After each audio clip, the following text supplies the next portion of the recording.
extraterrestrials from other habitable planets or parallel dimensions, such as the Greys, and intradimensionals from hollow Earth, such as reptilians, have been included in the New World Order conspiracy in more or less dominant roles, as in the theories put forward by American writers Stan Deyo and Milton William Cooper and British writer David Icke.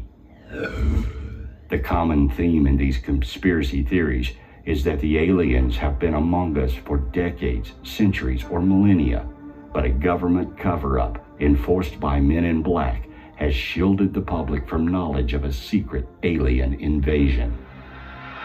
Motivated by speciesism and imperialism, these aliens have been and are secretly manipulating developments and changes in human society in order to be more effectively controlled and exploit human beings. Alien infiltrators have shape-shifted into human form and move freely throughout human society, even to the point of taking control of common positions in governmental, corporate, and religious institutions, and are now in the final stages of their plan to take over the world. A covert government agency of the United States, codenamed Majestic 12, is often cited as being the shadow government which collaborates with the alien occupation and permits alien abductions in exchange for assistance in the development and testing of military flying saucers at Area 51, in order for the United States Armed Forces to achieve full-spectrum dominance.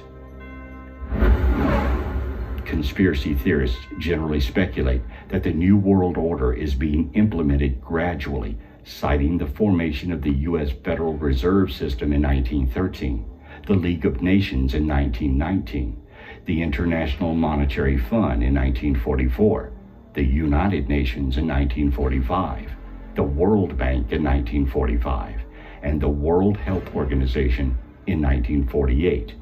the European Union and the Euro currency in 1993, the World Trade Organization in 1998, the African Union in 2002, and the Union of South American Nations in 2008 are major milestones.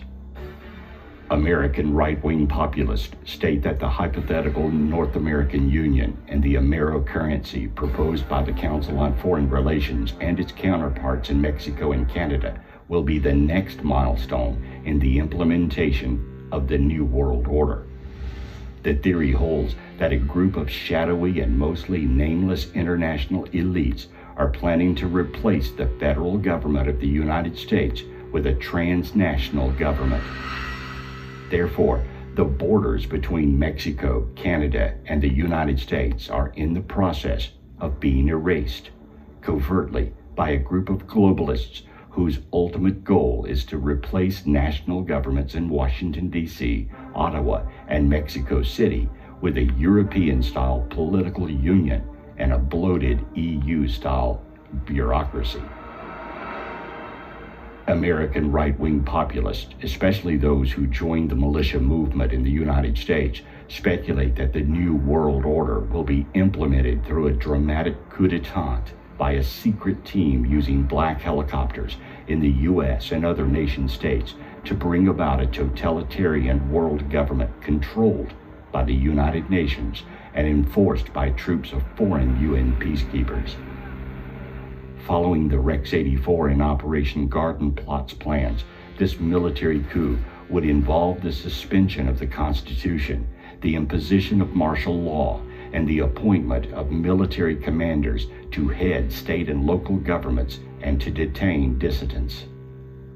Those who are all strong believers in a right to keep and bear arms are extremely fearful that the passing of any gun control legislation will be later followed by the abolishment of personal gun ownership and a campaign of gun confiscation, and that the refugee camps of emergency management agencies such as FEMA will be used for the internment of suspected subversives, making little effort to distinguish true threats to the New World Order from pacifist dissidents. Recent